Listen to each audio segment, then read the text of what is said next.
Era el mes de febrero de 1980 cuando en una aldea de Haití llamada Lester, una campesina que estaba trabajando en su casa se sentó por un momento mientras vio que se acercaba a su puerta un hombre muy misterioso, su hermano.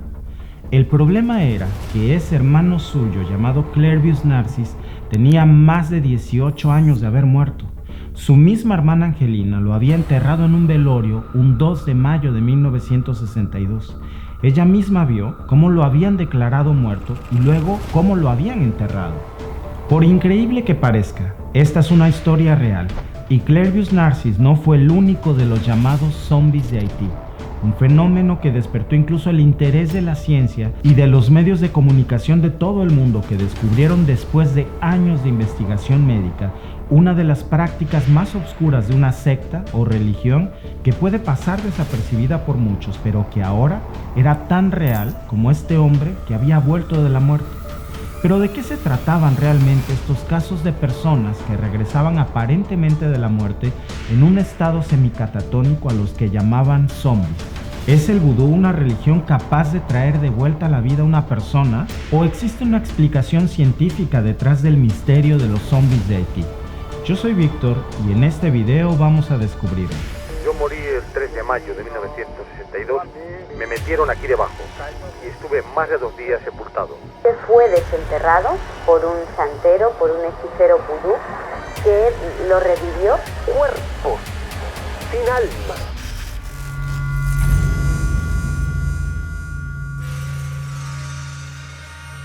Para comenzar esta historia, te voy a contar primero cómo fue que esto ocurrió, cómo fue descubierto y después te contaré la explicación científica sobre todo este fenómeno llamado zombificación.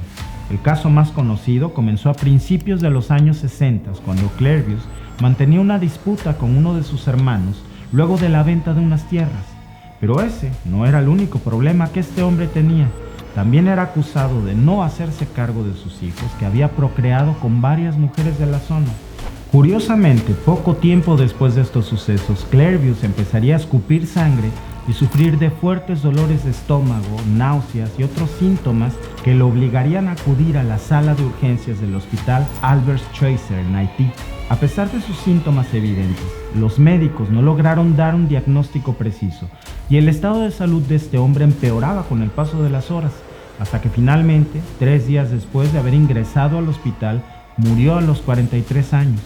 Su certificado de defunción fue incluso firmado por un médico haitiano y por otros médicos estadounidenses, y allí se especificaba que la causa de la muerte de Clervius había sido hipertensión maligna y edema pulmonar, a pesar de que hasta hace unos días antes este hombre se encontraba completamente sano.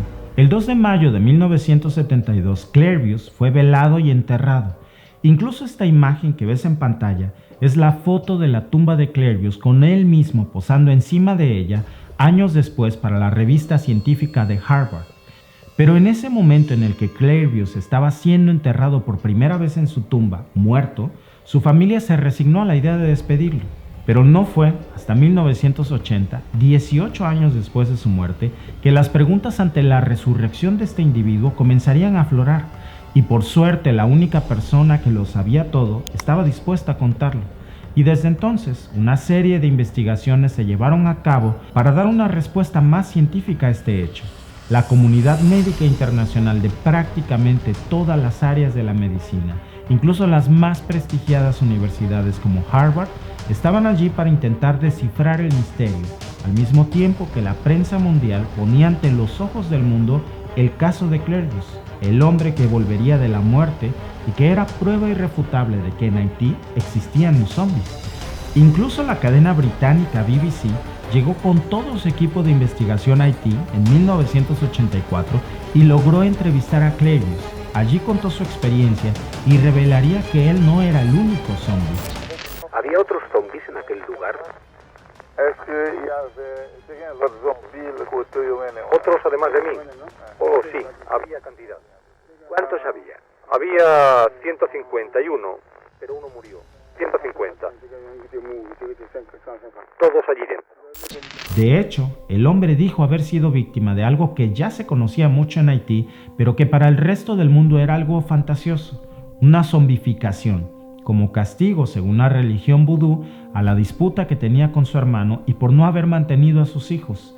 Este castigo fue suministrado por un brujo de la religión vudú, quien le dio a probar en secreto una extraña poción que le causó todos los males que desencadenaron su muerte. Y desde ese momento es cuando el relato de Clairvius se tornó incluso más increíble para la comunidad científica. Y es que él aseguraba que durante su muerte estuvo consciente en todo momento, pero que no podía moverse y que su cuerpo estaba sin vida. De hecho, el mismo Clairvius dijo recordar cómo escuchó perfectamente cuando los doctores decretaron su muerte y también escuchó los lamentos de algunos de sus familiares cuando recibieron la noticia. Incluso dijo que recordó hasta el momento en que lo habían enterrado. De hecho, dijo que cuando cerraron su ataúd sintió como uno de los clavos le había perforado su mejilla. Y en esa entrevista con la BBC mostró también la cicatriz de esa herida que confirmaba lo que él decía.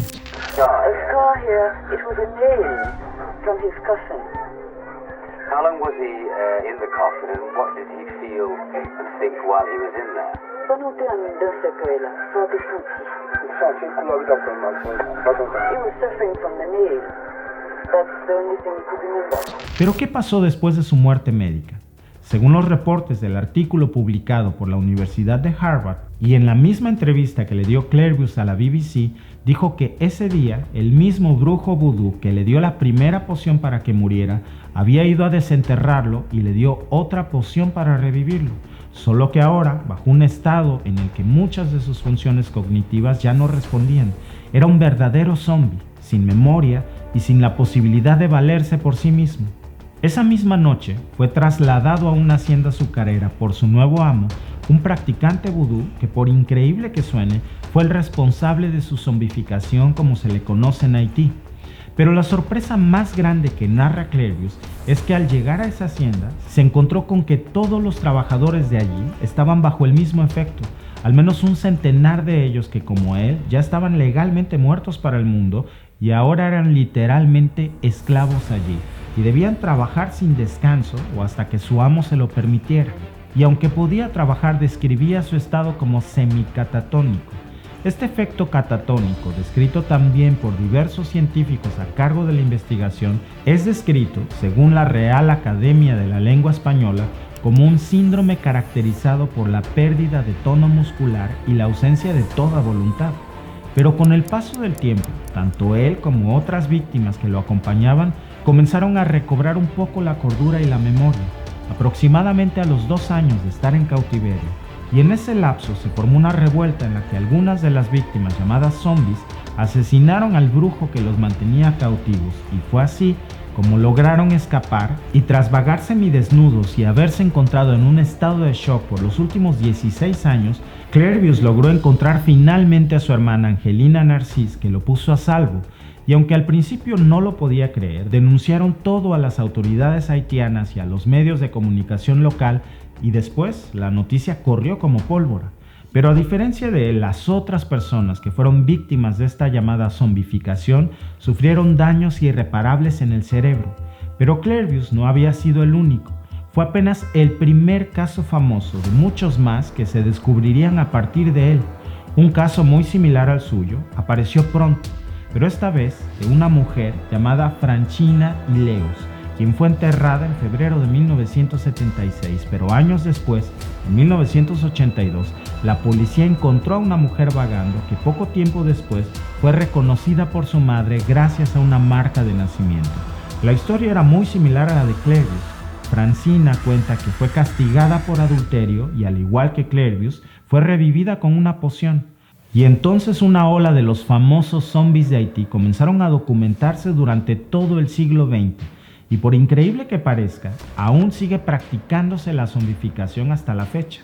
Son tan frecuentes los reportes de personas muertas y enterradas que aparecieron años después sin conciencia o en un estado catatónico que incluso en el 2003 un comité de senadores haitianos viajó a Benín, África, una de las cunas del vudú, para intentar frenar las llamadas zombificaciones y copiar el modelo legislativo de ese país frente a los crímenes vinculados al vudú. Y es que en teoría, en su legislación actual, no es un delito revivir a un muerto y luego esclavizarlo. Pero en realidad hay una explicación distinta a todo esto y la respuesta no tiene nada que ver con la hechicería. Pero antes de decirte cuál es esta respuesta, quisiera pedirte un gran favor. Si te gustan nuestras investigaciones, ayúdame suscribiéndote a nuestro canal de YouTube y a nuestras redes sociales y comparte. Es totalmente gratis y es la mejor manera en la que nos apoyas a llegar a más mentes curiosas. La prevalencia del vudú en Haití es evidente. Es una de las pocas naciones en América donde estas prácticas religiosas son muy habituales. Existen reportes de cientos de manifestaciones relacionadas a ellas que la ciencia no había podido comprender del todo. Sin embargo, el caso de los zombies de Haití llevó una investigación tan extensa que reunió a científicos de todo el mundo y que incluso contó con la ayuda de verdaderos hechiceros vudú que mostraron cómo elaboraban sus pócimas y supuestos hechizos vudús para matar a los condenados y luego revivirlos. Lamarque Doyon, quien era en ese entonces el director de la central Mark Klein de Psicología y Neurología, ubicado en Puerto Príncipe, fue uno de los primeros en interesarse por esta historia que ocupaba la primera plana de los diarios más importantes del país. Logró reunirse con Clairvius y comprobó que la historia que tanto se comentaba sí era verídica, pero su atención se centraba más bien en esa misteriosa bebida que se le dio a Clairvius antes y después de su supuesta muerte, porque estaba seguro que debía existir una respuesta más científica y menos mágica para este suceso. Y fue así como se comunicó con un colega suyo en Estados Unidos, en Nueva York, para ser más exactos, y se trataba de Nathan Klein, considerado el padre de la psicofarmacología, quien había logrado los más importantes galardones científicos como el autor de revolucionarios tratamientos para enfermedades mentales como la esquizofrenia o la depresión. La fascinación sobre este tema era tan grande para la comunidad científica que Klein incluso logró obtener financiamiento para trasladarse a Haití e iniciar la investigación lo más pronto posible. Otro de los investigadores que viajó hasta Haití fue el canadiense Wade Davis, un antropólogo etnobotánico que formaba parte del Museo Botánico de Harvard y que después de pasar varios meses en el país pudo reunirse con varios hechiceros vudús y le compartieron parte de sus creencias y una muestra de la poción con todos sus ingredientes. Esa muestra fue analizada en Estados Unidos en los laboratorios de la prestigiada Universidad de Harvard y entonces el misterio se comenzó a revelar. La pócima para la zombificación de los hechiceros vudús se componían de elementos vegetales y animales. Uno de los que más les llamó la atención es un pez de la familia de los tetraodontinos que tiene unas 200 variantes de especies. El más conocido es el pez globo. Pues resulta que este pez tiene en particular una neurotoxina llamada tetrodotoxina que se considera un anestésico 160,000 veces más poderoso que la cocaína. Y ese era precisamente uno de los ingredientes principales de la pócima de los zombies que causaba un ataque letal al sistema nervioso.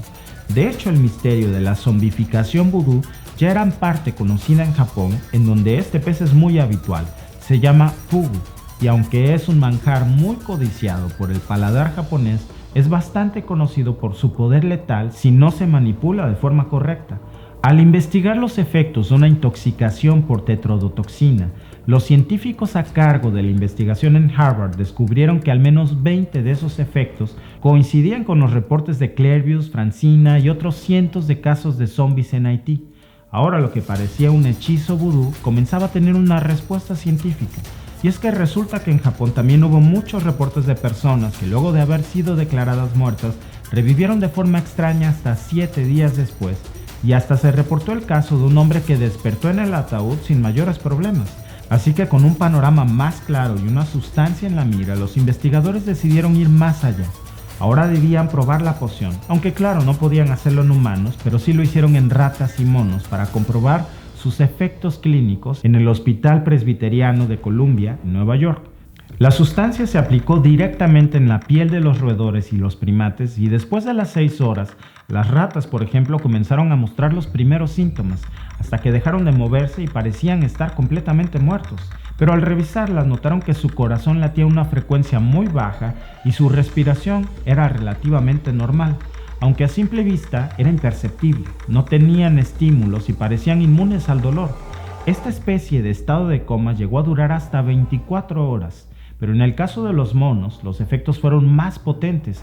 Tan solo media hora tardó en mostrar los primeros síntomas. Aunque estaban conscientes, se mantuvieron en un letargo catatónico por varias horas y eran insensibles al dolor. Pero estas pruebas eran apenas una pequeña muestra de un solo ingrediente de esa poción vudú. Según Webb Davis, el otro componente importante que junto a la tetrodotoxina formaban este cóctel de la muerte era una planta tradicional indígena de Centroamérica que pertenecía a la familia de las daturas. Esta planta es popularmente conocida como la hierba del diablo y se ha comprobado sus propiedades alucinógenas causando delirios, la pérdida de la memoria, sumisión, apatía y desorientación. Todos estos síntomas son muy parecidos a los que sufrieron estas personas en Haití, lo que podría darnos una respuesta más científica de lo ocurrido. Pero ¿cómo llegaron estos hechiceros vudús a preparar una poción que la medicina no pudo descubrir por tantos años y que tuvieron que descifrar los mejores científicos de la Universidad de Harvard? El mismo investigador Davis escribió un libro sobre esto llamado La serpiente y el arco iris, que de hecho tuvo tanto éxito que fue adaptado para una película en cine en 1988. En varios países en español esta película fue traducida como La maldición de los muertos vivientes y vaya que es un título bastante atinado para esta historia. Quiero agradecerle a uno de mis suscriptores, José Ignacio Neira Almazán, que nos sugirió hacer un video sobre este tema. Si te gustaría que habláramos de algún tema fascinante en específico, déjame tu sugerencia en los comentarios que yo los voy a leer todos. Te veo en el próximo video.